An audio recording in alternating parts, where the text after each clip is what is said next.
Muy buenos días a todas las personas que nos sintonizan en esta transmisión Sembradores de Fe. El día de hoy nos han permitido y nos han invitado, han tenido a bien invitar a este párroco sacerdote de la parroquia de Nuestro Señor de los Rayos en unidad con todo nuestro decanato Fresnillo. En toda esta sinergia, en todo este esfuerzo, en todo este contexto y alegría para evangelizar a nuestro Fresnillo lindo y querido. Bien, y a todas las personas que nos sintonicen en el extranjero. Pues les transmitimos el Evangelio, la alegría del Evangelio. En concreto, dice la paternidad literaria de San Marcos: en aquel tiempo se acercaron a Jesús unos fariseos y le preguntaron para ponerlo a prueba: ¿le es lícito a un hombre divorciarse de su esposa? Él le respondió: ¿qué les prescribió Moisés? Ellos contestaron: Moisés nos permitió el divorcio mediante la entrega de un acta de divorcio a la esposa. Jesús les dijo: Moisés prescribió esto debido a la dureza del corazón de ustedes. Pero desde el principio, al crearlos, Dios los hizo hombre y mujer. Por eso dejará el hombre a su padre y a su madre y se unirá a su esposa y serán los dos una sola carne. De modo que ya no son dos sino una sola carne. Por eso lo que Dios unió, que no lo separe el hombre. Ya en casa, los discípulos le volvieron a preguntar sobre el asunto. Jesús les dijo: si uno se divorcia de su esposa y se casa con otra, comete adulterio contra la primera. Y si ella se divorcia de su marido y se casa con otro, comete adulterio. Después de esto, la gente le llevó a Jesús unos niños para que los tocara, pero los discípulos trataban de impedirlo. Al ver aquello, Jesús se disgustó y les dijo: dejen que los niños se acerquen a mí y no se lo impidan, porque el reino de los cielos es de los que son como ellos. Les aseguro que el que no reciba el reino de Dios como un niño, no entrará en él. Después tomó en brazos a los niños y los bendijo, imponiéndoles las manos. Palabra del Señor. Gloria a ti, Señor Jesús. Hemos escuchado de uno de los 3 leccionarios donde está recopilada la mayor parte de los textos más importantes de la Sagrada Escritura. Bien, que en la liturgia de la palabra, siempre en cada Eucaristía, nos reunimos convocados por el Padre Celestial en Cristo, por el Espíritu, palabra, verbo, que nos transmite toda esta eficacia de amor y de misericordia. Bien, el día de hoy vamos a reflexionar en algo muy maravilloso, que son las Sagradas Escrituras. Recordamos cómo en Génesis 2, y serán los dos una sola carne. Hebreos 2, 9, 11, el santificador y los santificados proceden todo del mismo. Y la paternidad literaria que acabamos de proclamar, el Evangelio de San Marcos, capítulo 10, versos 2 al 16. Lo que Dios ha unido, que no lo separe el hombre. Dentro de la exégesis de las Sagradas Escrituras podemos decir que el libro del Génesis, en los primeros capítulos, han influido varias tradiciones o escuelas que escriben a la pareja humana o describen a la pareja humana de distinta manera. Por ejemplo, la yavista que leemos hoy, Génesis 2, 18 al 24, parece ser la más antifeminista. El hombre por su cuenta ha puesto nombre a todos los animales, declarándose así dueño de todo. Solamente se anota que no encontró ninguno parecido a él, al que pudiera no solo dominar, sino también amar. Con esto se hace al hombre centro de todo, y a la mujer se le da un puesto que a su lado es mera ayuda, kenegdó, complemento. La leyenda del sueño y la costilla no haría sino corroborar esta idea de absoluta independencia y esclavitud de la mujer. Otra escuela, la sacerdotal, parece presentar la condición de la primera pareja humana más nivelada, más en pie de igualdad. Ambos se les crea a imagen y semejanza de Dios. Génesis capítulo 1, verso 26. A ambos se les bendice y se les ordena multiplicarse y dominar al mundo. Las diferencias accidentales, aunque profundas, entre ambos sexos quedan señaladas al decir que los creó hombre y mujer. Génesis 1:27. Sin embargo, a pesar de estas diferencias de escuela, se pone de relieve una unidad fundamental. La mujer es formada a partir del hombre. Posee una personalidad propia no menor que él y está destinada a formar con el hombre una sola carne. En toda la Biblia, las Sagradas Escrituras, lo mismo que en las culturas, entonces aparecerá no obstante una cierta misoginia. Aún a San Pablo parece adolecer de ella, 1 Corintios 11, 7 al 9. Pero Cristo liberó a la mujer de esas sujeciones y alienaciones hasta tal punto que la perfecta unidad de cuerpo, espíritu y corazón entre hombre y mujer en el matrimonio será comparada por San Pablo a la unidad perfecta entre Cristo y su iglesia. Efesios 5:23. La segunda lectura de Hebreos 2:9. El autor de Hebreos ha demostrado en versículos anteriores la superioridad de Cristo sobre los ángeles. Se ha especulado mucho sobre el papel de los ángeles en la vida del hombre. Aquí se dice que si bien durante su vida Jesús fue inferior a ellos, él y no los ángeles fue el único mediador y pontífice, ya que el sacerdote debe ser de la misma naturaleza que el pueblo. Luego los ángeles no podían mediar entre Dios y los hombres en orden a la salvación. El hombre y el mundo estaban sometidos a leyes manejadas por ángeles, según la forma de pensar de entonces. Colosenses 2:15, Romanos 3:38, Gálatas 4:3. Pero Cristo vence al pecado y Él es el vencedor de la muerte. No está ya sujeto a estas leyes y pronto el hombre estará como Cristo, totalmente libre de ellas. Lo que nos compete el día de hoy, después de esta exégesis de primera y segunda lectura, es la paternidad literaria de San Marcos capítulo 10. La versión que da Marcos sobre la doctrina de Jesús acerca del divorcio es distinta de la que da Mateo en el capítulo 19, verso 1 al 9. Y ambas son distintas de la que da Moisés en el Pentateuco, Deuteronomio capítulo 24, verso 1. Las diferencias más notables son estas. Deuteronomio admite el divorcio si el marido encuentra en ella algo torpe.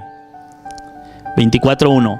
Mateo y Marcos por su parte lo rechazan, ambos por las mismas razones, que son de dos órdenes. Orden natural. Génesis 1:27. Los hizo varón y hembra. Es decir, en la misma naturaleza del hombre y de la mujer hay algo que los empuja a una unidad total: la diversidad y la complementariedad de los sexos. Por eso, Mateo 19:5, Marcos 17:8, por eso dejará el hombre a su padre y serán los dos una sola carne. Hay una unión tan radical y natural entre hombre y mujer que nada ni nadie podrá jamás romperla. Marcos 10:9, lo que Dios ha unido, no lo separe el hombre. Eso es en cuanto al orden natural. En cuanto al orden sobrenatural, la voluntad primigenia de Dios al principio no fue así, y la declaración solemne e irrevocable de Cristo.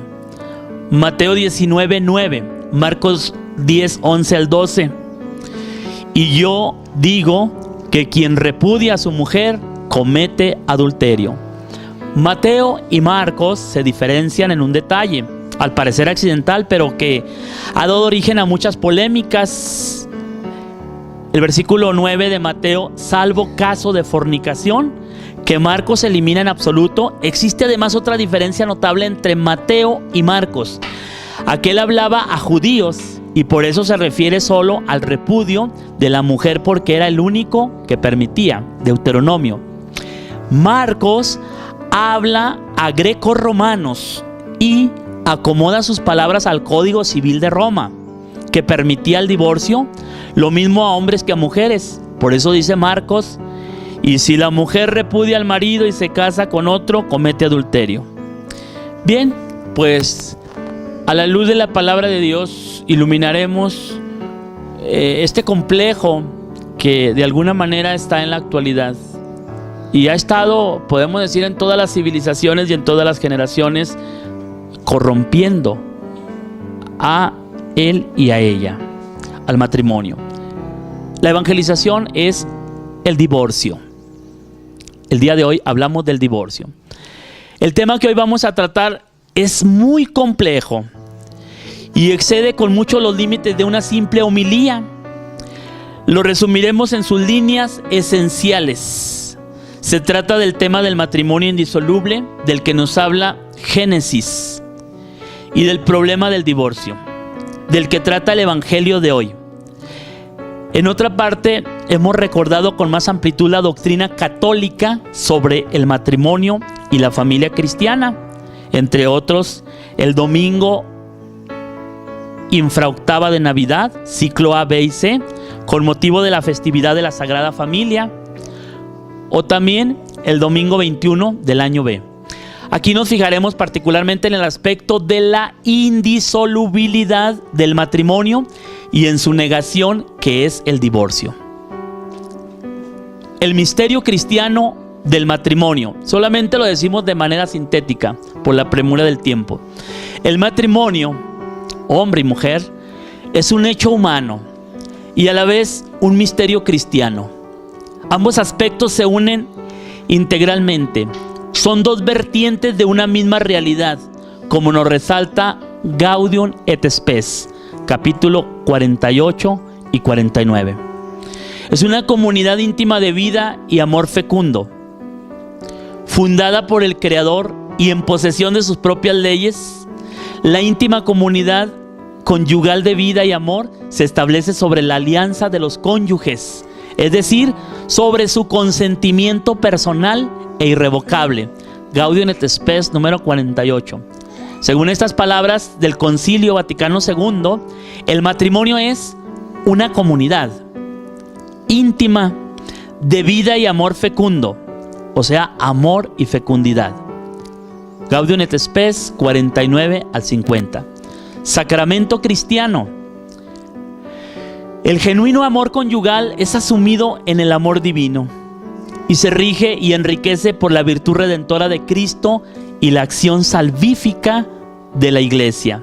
Gaudium et Spes 48, verso 2. El matrimonio es signo tanto de la alianza de Dios con su pueblo, como del amor y unión de Cristo con su esposa, la Iglesia. Cita bíblica: Oseas capítulo 2, Jeremías capítulo 3, verso 6. Gaudium et Spes capítulo 48. Indisoluble unidad del matrimonio.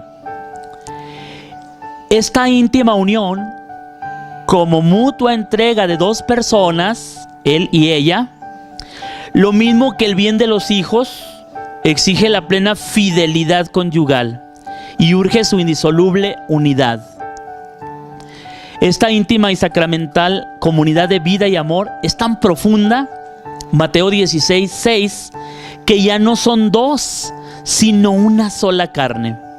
Se funda así entre los esposos un vínculo tan firme que ningún poder humano puede romperlo. Marcos 10, 9. Lo que Dios ha unido, que no lo separe el hombre. Y vamos ya más directamente al grano. El problema del divorcio hoy es el problema más serio y complicado que se plantea hoy día el matrimonio. Problema complicado en el sentido humano, psicológico, teológico y bíblico. Más complicado aún por el hecho de ser admitido sin mayor reparo por casi todas las legislaciones civiles. El Concilio Vaticano II califica al divorcio como epidemia de nuestro tiempo. Gaudium et Spes número 47. Si vamos a la historia, a la cultura y a la psicología ante el divorcio, constatamos lo siguiente. Se constata el hecho de que todos los pueblos de la tierra admiten hoy como tipo y como ideal el matrimonio monógamo, un hombre con una sola mujer. Así está sancionado en todas las legislaciones, y si alguna no lo hace todavía, será excepción de confirmar la regla universal. La psicología del amor humano apoya fuertemente la misma tesis. Todo el que ama de verdad excluye para siempre de su vida cualquier traición o participación de tercero en ese amor. Todo tipo de amor libre o queridísimo es una inmadurez sexual. Es un balbuceo amoroso, es apuntar al amor, es algo transeúnte, infantil. Y si vamos ya directamente a la Biblia, está por la indisolubilidad del matrimonio. La Biblia está por la indisolubilidad del matrimonio. Esto en referencia a que estamos celebrando en nuestra diócesis el mes bíblico. La Biblia está por la indisolubilidad del matrimonio. Marcos capítulo 10, verso 5. En el Antiguo Testamento, y a pesar de la licencia mosaica, a causa de la dureza de vuestro corazón y de las costumbres bárbaras de entonces, que no eran las de la mayoría, ni mucho menos, aparecen una serie de matrimonios considerados como modelos entre los judíos: Job, Tobías, Judith, etc. Está sobre todo el canto del matrimonio ideal y feliz, el cantar de los cantares, que celebra el amor de dos esposos, libres en un diálogo apasionado que se sustrae a la presión del ambiente. En el Antiguo Testamento, en el Nuevo Testamento, Cristo es categórico y tajante. Marcos capítulo 10, verso 2 al 12. Mateo 19, verso 3 al 9. Al principio no fue así. Serán dos en una carne. Lo que Dios unió, no lo separe el hombre. Cualquiera que abandone a su mujer y se casa con otra, adultera.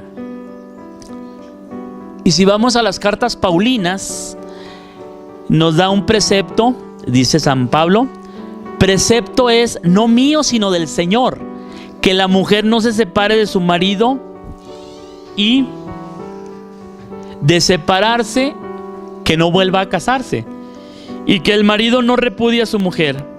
Primera de Corintios capítulo 7, versos 10 al 11. La mujer está ligada a su marido mientras él viva. Primera de Corintios capítulo 7, verso 39. Vamos a doctrina de las iglesias. La Iglesia Católica ha interpretado siempre en el más riguroso sentido las palabras de Cristo, manteniendo intocable la indisolubilidad matrimonial, a pesar de todas las represiones, amenazas y tremendos problemas personales y sociales que originó tal intransigencia. Si nos vamos a las demás iglesias cristianas, como es sabido, han interpretado a veces de distinta manera las palabras de Cristo y de Pablo. En una confrontación ecuménica, cada una defendería su propio punto de vista. Hay que recordar aquí que el Espíritu de Cristo está también en las demás iglesias cristianas. Lumen Gentium, capítulo 15. E incluso entre los creyentes no cristianos, porque en toda nación el que teme a Dios y practica la justicia le es acepto. Hechos de los Apóstoles, capítulo 10, verso 35. Como dijo Pedro al centurión Cornelio y otros paganos. Y si vamos a los teólogos y biblistas católicos, en vista sobre todo de la práctica oriental, es sabido que en esa iglesia cristiana se permite el divorcio al cónyuge inocente abandonado, y de los tremendos problemas humanamente indisolubles en que se ven muchos, por otra parte, buenos cristianos, se preguntan hoy si no sería posible algún resquicio, alguna salida, alguna benevolencia por parte de la iglesia en casos realmente excepcionales y extraordinariamente conflictivos. Mantener inflexible la ley en estos casos parecería realmente una carga insoportable para los discípulos de Cristo, llamados por Dios a la libertad y a la paz. Recordamos que dentro de la Iglesia Católica, en el sacramento del matrimonio, que es uno de los signos que Jesucristo ha instituido y ha dejado a su iglesia, la cual ha fundado, y le da Espíritu Santo para que los cónyuges se santifiquen en esa vocación, en ese llamado que ellos tienen. Pues no existe divorcio eclesial. Puede existir nulidad matrimonial siempre y cuando se investigue todo lo referente a los impedimentos dirimentes, pero ese ya es otro asunto que habría que tratar más en detalle con los interesados.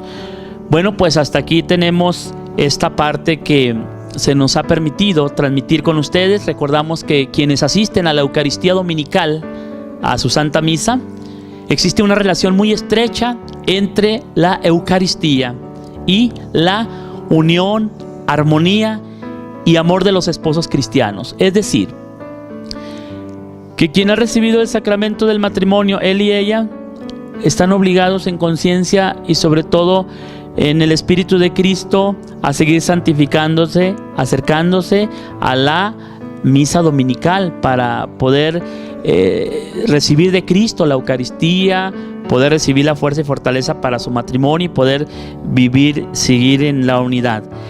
La Eucaristía, ella es la fuente de la unidad y del amor entre todos los cristianos, es signo de unidad y mucho más entre los cónyuges. De ahí el llamado, la invitación a todos los matrimonios que han recibido el sacramento del matrimonio. Acérquense a seguir santificándose constantemente, no solamente que deben de quedar con aquel momento de la celebración del matrimonio, sino constantemente, dominicalmente, acercarse para fortalecer su espíritu, su corazón, su mente.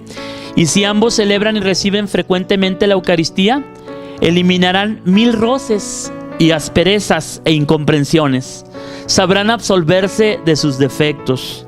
Tendrán más paciencia en los conflictos e irán edificando poco a poco aquella comunidad íntima de vida y amor sacramental que es el matrimonio cristiano, católico. Bueno, pues enhorabuena, eso es lo referente a la explicación el día de hoy. Esperamos que la luz del Evangelio llegue a la conciencia y al corazón de todos los matrimonios santificados y de todas las personas que de alguna manera están viviendo, decimos, en unión libre o solamente al civil. Ojalá y den el siguiente paso de santificarse para que puedan disfrutar de la gracia, del amor, de la presencia, de la fortaleza, de la unidad, de la bendición que Cristo quiere derramar en ustedes a través de la gracia sacramental.